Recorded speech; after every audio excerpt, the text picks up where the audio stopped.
একটা কাজ করতে আগ্রহী নয়, সবাই শহরের দিকে ছুটছে। জানি না মোড়ল মশাই, শহরে গেলে মনে হয় বেশি টাকা কামাই করতে পারবো।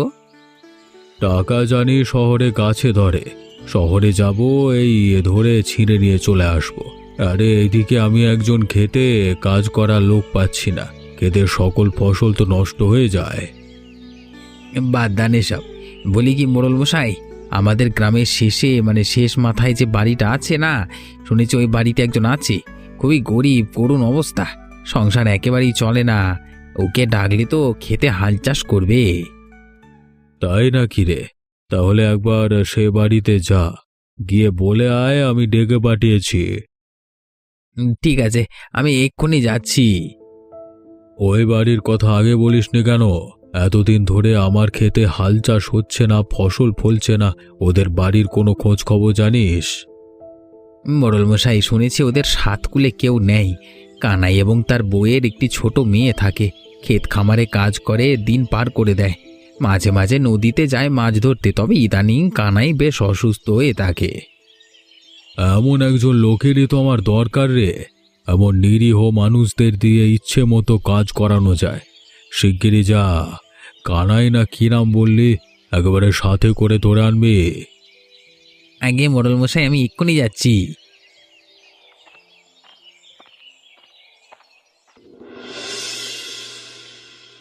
হ্যাঁ গো, এই কষ্ট আর কতদিন চলবে বলো তো? আগে তবুও দুবেলা দুমুঠো ভাত জুটতো, এখন আর সেটাই নেই, সবই শেষ হয়ে গেছে।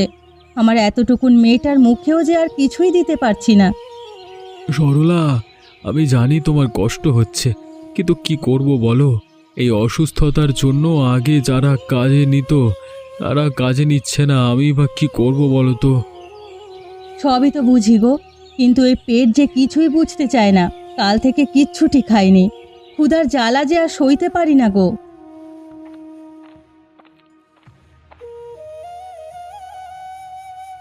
মা, মা গো, কিছু খেতে দাও না মা, আমার যে ভীষণ খিদে পেয়েছে। তোকে কি খেতে দি বলতো? ঘরে যে কিচ্ছুটি নেই, এক মুঠ শুকনো মুড়িও নেই যে তোকে সেটা জল দিয়ে খেতে দেব। কিন্তু মা, আমার যে ভীষণ খিদে পেয়েছে। সারাক্ষণ এত খিদে খিদে করিস নে তো রূপা, আমার একদম ভালো লাগে না। গিন্নি, মেয়েটাকে ওভাবে বলো না, ও ছোট মানুষ, ও কি আর এত কিছু বোঝে? ঠিক আছে, আমি এই খেতে চাইবো না। কি করব বলো তো? আমাদের বাড়ির আশেপাশে কোনো ঘর বাড়িও নেই যে কারোর বাড়িতে গিয়ে কাজ করে দুমুঠো ভাত এনে মেয়েটাকে খেতে দেব।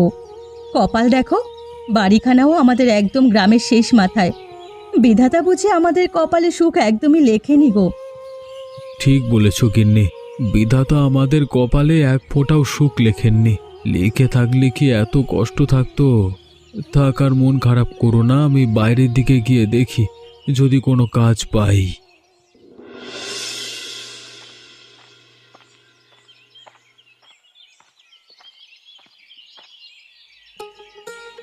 কানাইদা, আরে ও কানাইদা, কোথাও চললে নাকি?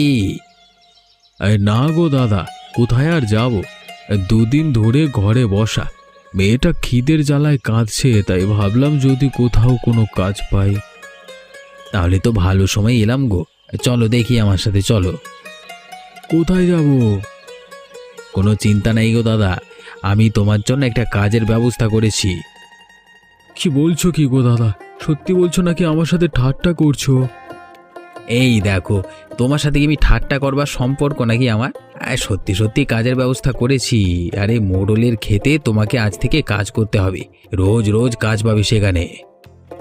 বলছো কি গো? বিধাতা তোমার মঙ্গল করুক দাদা। ঠিক আছে, চলো আমি যাচ্ছি। তবে একটা কথা। আবার কি কথা? কর্তামশাই তোমাকে যা মাইনে দেবে সেখান থেকে তুমি আমাকে 3/1 টাকা দেবে। এ তুমি কি বললে দাদা? কাজের লোক মাত্র বড়জোর 150 থেকে 200 টাকা সব পায় আর কি। এর মধ্যে তোমাকে 1 ভাগ দিলে আমার সংসার চলবে কি করে? ভালো করে ভেবে দেখো কানাইদা, শেষে কাজ না পেলে এই টাকাটাও কিন্তু পকেটে ঢুকবে না। কিন্তু তুমি এই টাকাটা কেন কাটবে? আমি তোমাকে কাজ পাইয়ে দিলাম, আমার একটা লাভ রাখতে হবে না? ভেবে দেখো, আমি আবার জোর করে কিছু করি না। আমি চললাম, হ্যাঁ চললাম।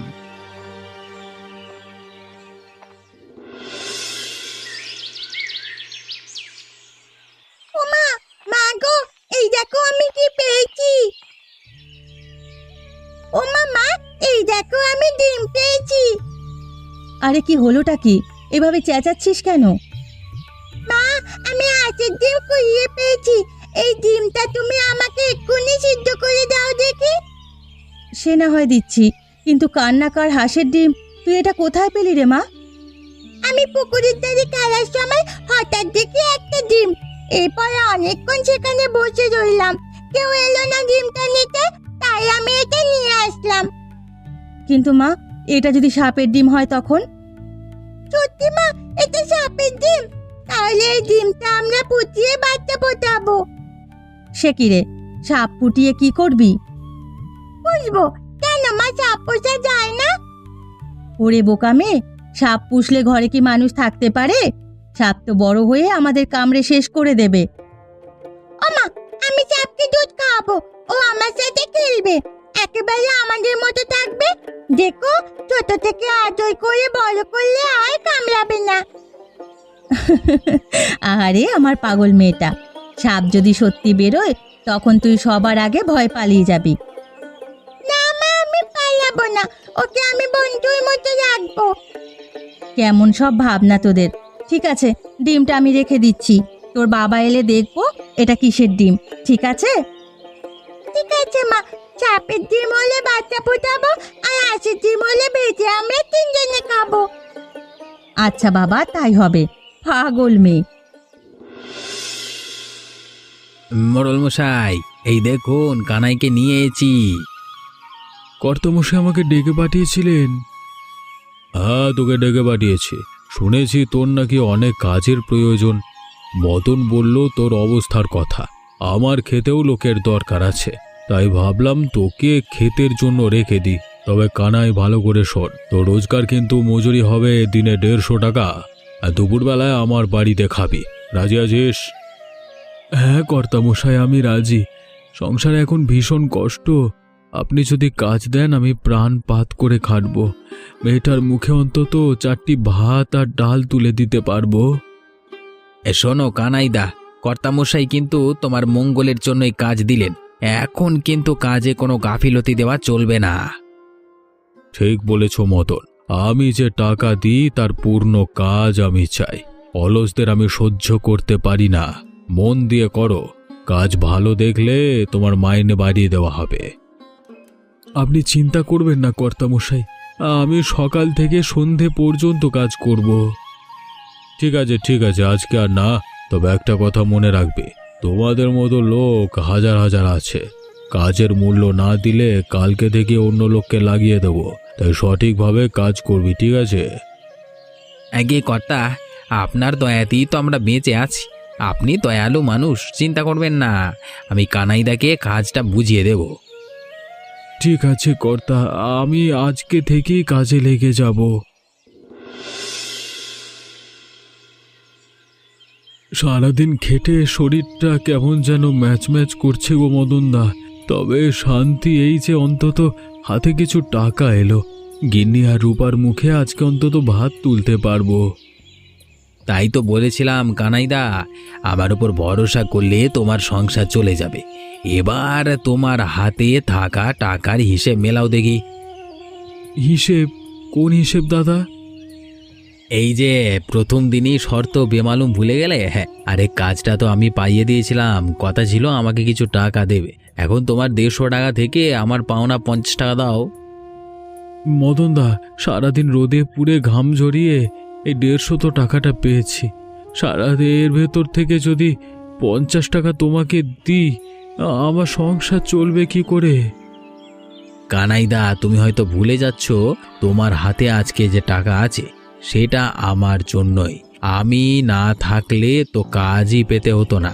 ঠিক আছে, সমস্যা নেই। তুমি টাকা দিতে না চাইলে কালকে থেকেই অন্য কাউকে কাজটা দিয়ে দেব। আচ্ছা আচ্ছা দাদা, তুমি যেটা চাইছো তাই নাও, কিন্তু মনে রেখো আমার মেয়েটা খালি পেটে ঘুমালে তোমার কিন্তু দোষ লাগবে। সে আমার মাথা ব্যথা নয়, সংসার চালানো তোমার কাজ, আমি আমার পাওনা নিতে এলাম মাত্র। হায় বিধাতা, কতদিন আর এভাবে চলবে? কানাইদা, এবার কষ্টের মূল্য বুঝলে তো? হ্যাঁ গো মদনদা, বুঝেছি বই কি, কিন্তু 150 টাকার মধ্যে 50 টাকা রোজ রোজ তোমায় দিলে আবার সংসারটা কি করে চলবে? কানাইদা, তুমি ভাবছো কেবল নিজের জন্য, আরে আমি না থাকলে তো এই কাজটা পেতেই না। এটা শুধু আমার পাওনা।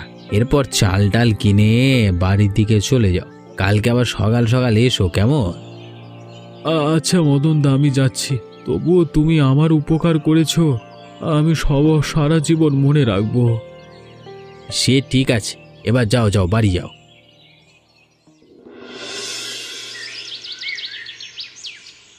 রূপামা, রূপামা কই রে মা?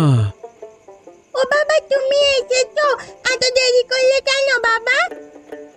কাজ করতে গেলে একটু দেরি হবে রে মা। গিন্নি, এখানে কিছু চাল ডাল আছে, শিগগিরই রেঁধে ফেলো। সারাদিন তোমরা না খেয়ে অনেক কষ্ট করেছো। ঠিক আছে গো, যাচ্ছি। তুমি বসে বিশ্রাম করো, মেয়ের সাথে গল্প করো, আমি এক্ষুনি ভাত বসিয়ে দিচ্ছি। ঠিক আছে গিন্নি।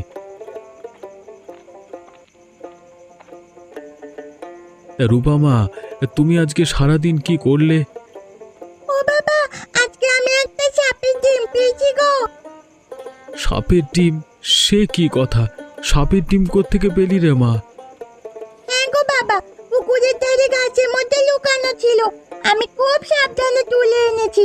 আমি ভেবেছিলাম ওটা হাঁসের ডিম, কিন্তু মা বলল ওটা নাকি সাপের ডিম। আরে বাপরে, তোমার সাহস দেখে তো আমি অনেক অবাক হচ্ছি গো। হ্যাঁ গো গিন্নি, ঘটনা কি গো? আর বলো না, পুকুর পাড়ে রূপা একটা ডিম কুড়িয়ে পেরেছে। বাড়ি এসে বলছে আমাকে সিদ্ধ করে দাও, আমি খাবো। আমি মজা করে শুধু বলেছি, এটা যদি সাপের ডিম হয় তখন কি হবে। এরপর থেকেই মেয়ে শুরু করে দিয়েছে এই ডিম ফুটিয়ে সাপ বের করবে। এবার সেই সাপকে নাকি সে পুষবে। মা মেয়ে তবে এসব করো? ও বাবা, এটা তাহলে সাপের ডিম নয়? না রে মা, এটা হাঁসের ডিম। ডিমখানা পেয়ে ভালোই করেছিস রে মা। এখন ভাত আর এই ডালের সাথে ওই ডিম ভাজা করে খাওয়া যাবে। তা বেশ ভালোই হবে গিন্নি, খিদে যে আর তর সইছে না। তোমার আর কতক্ষণ লাগবে? ওই আর একটু, আমি ডিমখানা ভেজে থালায় খাবার দিচ্ছি। ঠিক আছে। ও বাবা বাবা, আজকে একটা বড় মাছ আনবে গো, আমি কতদিন মাছ দিয়ে ভাত খাইনি। মাছ খাবি রে মা? কি করবি রে মা, গরিব বাবার ঘরে জন্মেছিস, একটু মাছ ভাতও তো খেতে দিতে পারি না। ঘরে কিছু চাল আছে, আর চাল কিনতে হবে না। তুমি পারলে একটা মাছ আনো, মেয়েটা মুখ ফুটে খাবে বললো। দেখছি কি করা যায়, কাজে যাই তো আগে।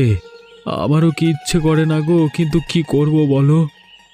ও বাবা, তোমার কষ্ট হলে মাছ আনতে হবে না, আমি আলু সেদ্ধ দিয়ে ভাত খেয়ে নেব। তোমাকে এত কিছু ভাবতে হবে না গো মা, আমি দেখছি কি করা যায়। ঠিক আছে বাবা, মা আমি খেলতে গেলাম।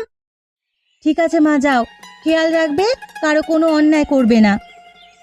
ঠিক আছে যাও মা, খেয়াল রাখবে, কারোর কোনো অন্যায় করবে না কিন্তু। আমিও বেরিয়ে যাই গিন্নি, আজকে আবার খেতে অনেক কাজ করতে হবে। ঠিক আছে গো, যাও। এই শোনো, মাছ আনলে খুব বড় মাছ এনো না, ছোট দেখে একটা এনো, মেয়েটার মুখে দিতে পারলেই হবে। ঠিক আছে, আমি যাই এরপর।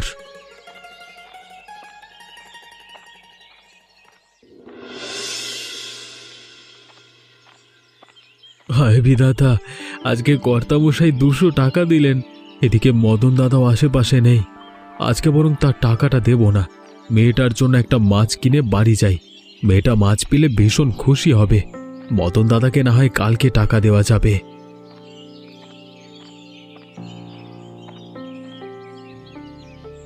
কি দাদা, মাছ নেবে? আজকে বেশ বড় মাছ এনেছি, দেবো একটা? ঠিক আছে ভাই, দিয়ে দাও। মেয়েটা আজকে বড় মাছ খাবে বলেছিল, কিন্তু দাদা এই মাছের দাম কত? অন্য কেউ হলে বেশি বলতাম, কিন্তু তোমার জন্য একদম 300 টাকা। এত দাম? এত দাম দিয়ে মাছ কিনবার ক্ষমতা কি আমার মতো গরিবের আছে দাদা? তুমি কত দেবে বলো, যদি আমার সাধ্যের মধ্যে হয় দিয়ে দেব। আমার কাছে তো মোট 200 টাকা আছে দাদা, এ টাকায় কি মাছ হবে? তাহলে এই মাছটা হবে না দাদা, তুমি বরং এই ছোট মাছগুলো নাও, ওটা 170 টাকা করে দিয়ে দেব। কিন্তু মেয়েটা যে বড় মাছ খাবে বলেছিল। কি করব দাদা, তাড়াতাড়ি বলো, নয়তো মাছটা অন্য খদ্দের নিয়ে নেবে। দাদা, ওই মাছটা 200 টাকায় হবে? মেয়েটা কত শখ করে বলেছিল বড় মাছ খাবে। কি যে বলি দাদা, বারবার মেয়েটার নাম নিচ্ছ। আচ্ছা দাও, এই আজকে না হয় তোমার মেয়ের জন্য আমি মাছটা বিক্রি করলাম, একটু লস খেলাম, আর কি করা যাবে। তোমাকে কি বলে যে ধন্যবাদ দেব? আরে দাদা, এটা কোনো বিষয় না, আমারও একটা ছোট্ট মেয়ে আছে। মেয়েরা বাবার কাছে কিছু চাইলে যদি দিতে না পারি তাহলে কেমন লাগে আমি বুঝি। তুমি মাছটা নিয়ে যাও। মেয়েটা আমার আজকে ভীষণ খুশি হবে গো দাদা। রূপামা, আরে ও রূপামা, শিগগির এদিকে এসো। ও বাবা, তুমি কি মাছ এনেছো? এই দেখো তোমার জন্য কি এনেছি কি। ও বাবা, এত বড় মাছ! জানো বাবা, আজকে আমি ভীষণ খুশি। আমি কখনো এত বড় মাছ দিয়ে ভাত খাইনি। তাই তো, তোমার জন্য বড় মাছ এনেছি। তুমি আজকে পেট ভরে মাছের মাথা দিয়ে ভাত খাবে। তুমি এত বড় মাছ আনলে কেন গো? ছোট দেখে একটা মাছ আনলেই তো হতো। ওই মাছের তো অনেক দাম নিয়েছে। আবার মেয়ের মুখের হাসির দাম যে এর থেকেও বেশি সরলা। ও বাবা, তুমি কেন ভালো গো? ও গিন্নি, তাড়াতাড়ি রান্না শুরু করে দাও, আমারও যা তর্স হয়েছে না। যাচ্ছি গো, যাচ্ছি। কই গো গিন্নি, তোমার হলো? এই তো হয়ে গেছে। আমি থালায় করে ভাত আনছি, তোমরা বসে পড়ো। কি ব্যাপার কানাইদা, তুমি কি মনে করেছো? টাকা না দিলে আমি তোমাকে দিয়ে আর কোনো কাজ করাবো না। আজকে থেকেই তোমার সঙ্গে কোনো চুক্তি নেই। আমি মোড়লকে অন্য লোক এনে দেব। তোমার কত বড় সাহস, তুমি আমাকে টাকা না দিয়ে চলে যাও? মদনদা, আমি তো রোজ তোমাকে টাকা দিয়েছি। কালকে মেয়েটা মাছ খাবে বলে বায়না করলো, তাই তোমাকে টাকাটা দিতে পারিনি। তা বলে তুমি আমাকে কাজ থেকে ছাড়িয়ে দেবে? তোমার মেয়ে মাছ খাবে না মাংস খাবে সেটা দেখবার বিষয় আমার না। তুমি চুক্তি ভঙ্গ করেছো, যার শাস্তিও তুমি পাবে। আর কখনো এমনটা হবে না দাদা, এবারের মতো ক্ষমা করে দাও। আমি কথা দিচ্ছি এরপর থেকে তোমার টাকা তোমাকে দিয়ে দেব। কানাইদা, তুমি আমাকে আর এসব বলো না। আজকে থেকে তুমি আমার কাজের সাথে যুক্ত নাও। আর তাছাড়া কালকে কর্তা তোমাকে 200 টাকা দিয়েছে, সেটাও আমি জানি। আয় বিধাতা, তুমি এতটা নিষ্ঠুর হয়েও না মদনদা, দয়া করো, একটু দয়া করো। তুমি বরং চলে যাও কানাইদা, আমি কর্তা মশাইকে বলে দেব তোমাকে যেন এই কাজ না দেয়। এই কাজ তুমি করো না গো দাদা, আমি যে পথে বসে যাব।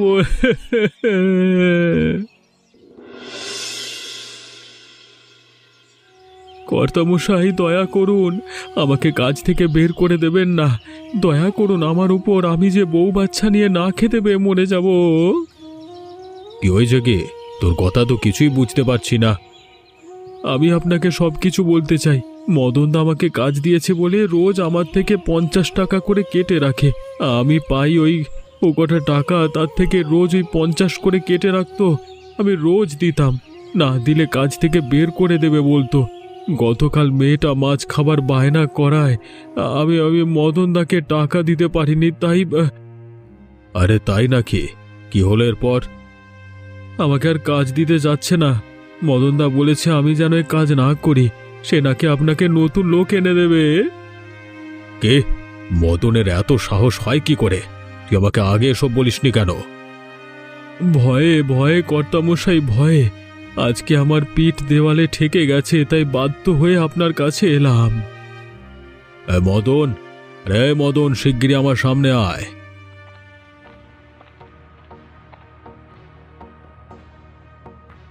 আগে কর্তা মশাই আমাকে ডেকেছেন? তুই কি ভেবেছিস কি অন্যের খামের টাকায় নিজের খুশি মেটাতে পারবি? বলি, তোর এত বড় সাহস হয় কি করে?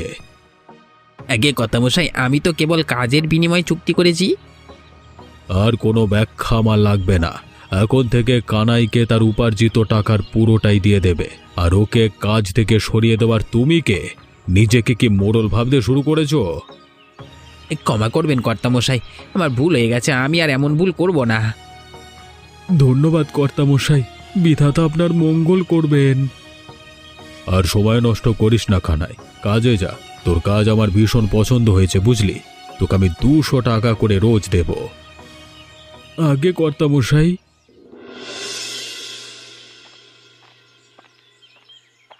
কানাইদা, আরে ও কানাইদা, একটু দাঁড়াও না গো। আমাকে ক্ষমা করো মদন দা, আমি বাধ্য হয়ে মোড়লের কাছে গেছি। আমাকে আর লজ্জা দিও না গো দাদা, আমি সত্যি লজ্জিত। এভাবে বলো না, আমি কিছু মনে করিনি। না গো কানাইদা, আমি সত্যিই ভুল করেছি। আজকে থেকে আর তোমার সঙ্গে এমন আচরণ করব না। আমার সমস্ত ভুলের জন্য ক্ষমা চাচ্ছি গো। মদন দা, তুমি তোমার ভুল বুঝতে পেরেছো, এটাই অনেক। এবার থেকে কাজ ভালোভাবে করো, আর কাউকে অপমান করো না। হ্যাঁ কানাইদা, আমি আর কখনো কারোর সাথে এমনটা করব না। দেখো মদন দা, ভুল স্বীকার করা মানুষজনের বারত্ব। এবার থেকে একে অপরকে সম্মান দিয়ে কাজ করলেই যথেষ্ট, আর কিছুই লাগবে না। তুমি মানুষটা অনেক ভালো, তাই তো আমার এমন অপরাধ সহজেই ক্ষমা করে দিলে। এসব রাগ লজ্জা সব ভুলে আমরা নতুনভাবে শুরু করি। ভাই ভাইয়ের এত রাগ পুষে রেখে লাভ নেই গো, তুমি কি বলছো? ঠিক আছে গো কানাইদা, আজকে থেকে আমরা একে অপরের ভাই আর বন্ধু। আমরা দুজন দুজনের পাশে সব সময় থাকবো। ঠিক আছে দাদা, জীবনে অনেক ঝামেলা আসবে, কিন্তু মানুষ হয়ে মানুষের পাশে বিপদে দাঁড়াতে পারলেই না হবে প্রকৃত মানুষ। একদম ঠিক বলেছো দাদা। এমনই মজার মজার গল্প দেখতে আমাদের চ্যানেলটিকে সাবস্ক্রাইব করতে ভুলবেন না।